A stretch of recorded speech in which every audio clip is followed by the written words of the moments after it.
If there's one place on Earth which is guaranteed to be haunted, it's got to be a hospital. Right? With people shuffling off the mortal coil on a daily basis, hospitals are generally pretty creepy places to visit. But what is it like to work in one? If you enjoy this video, don't forget to drop a like and hit that subscribe button for more daily content. Here are 10 of the most spine-tingling ghost stories shared by nurses from across the United States, which prove you don't just need healing hands to work in a hospital, you also need balls of steel. Number 10. Don't let them take me. The best I have heard is from a nurse who said that one night she was floated to oncology at the hospital she used to work at. She was given a patient who was passing away and had been unconscious for several days. At one point during the night, the nurse went into the room and the patient was at the top of the bed and looked at her and said, "Don't let them take me." The nurse was freaked out and asked her who was going to take her, and she said, "That black thing up there," and pointed up in the air. This patient died within minutes. Number 9. The black shape standing over the bed. One night I was caring for a dying male patient. He was scared and I spent quite some time with him, trying to calm and reassure him. Eventually he calmed and I left the bedside and went over to the nurse's station, which was about 15 feet away. As I sat down, I glanced over to him and there was a black shape standing over the bed, looking down at the patient. I was terrified, and am sure it was something evil. Number 8. The Escapee. I used to work in a state inst for developmentally disabled. We were temp relocated to another building for remodeling of our building anyways. I was working one night, second shift. We had a locked pica unit. I saw one of the residents walking down the hall. Very distinct gait and very distinct yellow t-shirt with a happy face on it. I went into the ward to let staff know that they had an escapee. This was a serious situation because this particular resident, Larry, would ingest absolutely anything. From clothing to pens to belts to a bird's head, literally anything. He was also very reluctant to go back to his home ward, hence why I didn't bring him back myself. He needed 2 escorts. When we got back into the hall, less than 15 seconds later, Larry was gone. We searched the entire building. Outside, downstairs, all wards, he was nowhere to be found. This whole search lasted less than 10 minutes because I had all extra staff looking for him. I was just about to call the house supervisor to let her know that we lost someone when out from the bathroom walks Larry with one of the staff. He had been getting his bath in the bathroom for the last 30 minutes or so. Kind of freaky. I absolutely, without a doubt, saw Larry in the hallway. I never would have short-staffed the wards like I did if I hadn't seen him. Like I said, very distinctive gait, looks, clothing. I took a lot of razzing that night. They all thought that I was crazy. Anyways, come to find out the next day, after the story goes around that I am crazy. Larry had an identical twin brother who died in that building 10 years previously. Number 7. Nurse Betty. I was working in the NICU when we had a threat of a tornado. Some nurses got pulled to go to a sister hospital in town to assist in the disaster plan. When all was over, one of the nurses returned with this story. She was assisting the nurses in giving some meds before pulling all into the hallways. Every PT she went to said they already had their meds from that nice nurse in the white uniform and hat. She realized after she left that it's been a while since a nurse has worn a hat.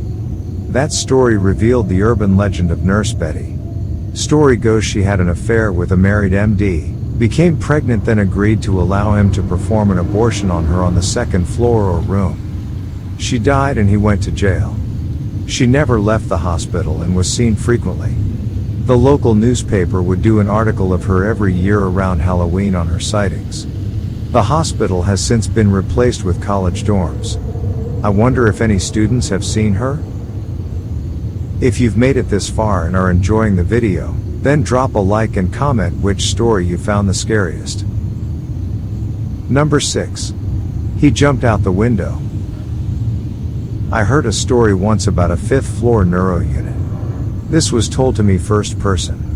Nurse was at the desk and a guy in white nursing garb came through the double doors, walked into an empty room, and didn't come back out. Nurse thought it was weird, so he went into the room, and it was empty.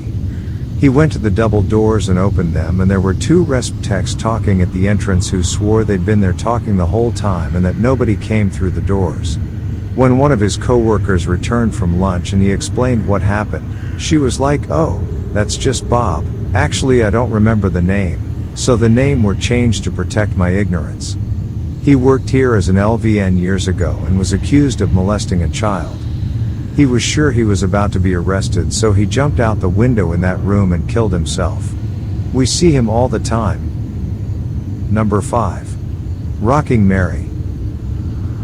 After Mary died, we closed room 12 in our MICU because just about every patient that has been there since complains of seeing a woman in wearing a white habit rocking back and forth by their bedside. Apparently this nun never makes eye contact. Just stares outside the window, which happens to be on the patient left side over their head. The window overlooks the hospital cemetery where nuns that have died were buried. Mary was a nun that died of a car accident outside the hospital back in the 50s. She was only about 30 years old and all patient describes her as a young woman. We all thought that it was the sundown syndrome. Anyways, since then room 12 became our storage room where no one goes in by themselves unless it is absolutely critical. Number 4. Calling from the grave. We had a patient, chronic CH fair, always on the call button, hated being on fluid restrictions. You know the type. The nurses have to take turns during the shift answering the call button so the primary can actually do other work. And this was a frequent flyer cause he was very chronic, very borderline, and the hospital was the only place he wouldn't fluid overload. I worked 7 p.m. to 7 a.m. He died about 8 p.m. Oh, the look on his face, like, how could you let me die? Dash like it was our fault. Anyway, family came and gone by 9 p.m. Funeral home gone at 9:30 p.m. About 10 p.m., the call button starts going off. I was there, call button going off every 5 minutes. One of the nurses was a very spiritual girl. At about 2 a.m., after like 4 hours of this, Nurse Mary snaps, "Enough." She walks down to the room, and, practically screams into the empty room, "Mr. X, you have died. You can't be in here bothering us anymore. Move along. In the name of Jesus, I'm exorcising you from this plane of existence. Go to the light and be happy."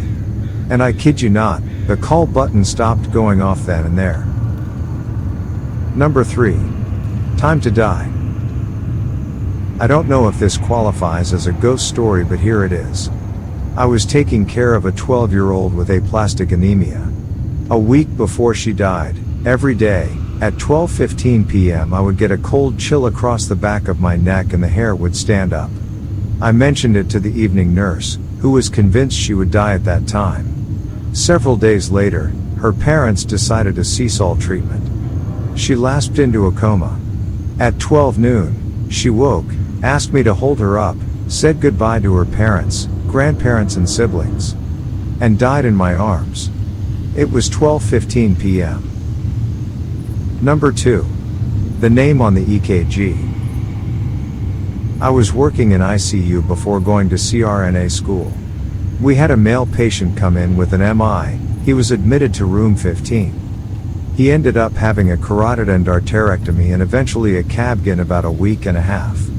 His CABG did not go well at all. He ended up with a coagulopathy and ended up bleeding and dying, cardiovascular collapse. Anyway, a week later his brother was admitted to the hospital for an MI. He was admitted to room 14. We were able to do bedside EKGs from our monitors. Upon admission to the ICU we did our standard admission EKG. The name on the EKG came up being his dead brother's name, despite the admission information in the computer being accurately entered as the brother's name admitted that night. Number 1. Heavenly.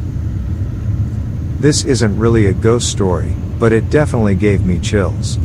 I was working in a critical care unit and there was a minister that was apart. I can't really remember what was wrong with him, but I do remember him saying that we better get his family because he would be going home soon. In the course of the next hour, he was made a DNR. I promise you, after that man died, he had a glow coming from his face and a smile that was so sweet. I have never seen anything like it. Nurses from all over the unit came to see this man's face, and everyone that saw it cried. To this day, I get tears in my eyes thinking of it. I cannot think of any other word to describe it but heavenly.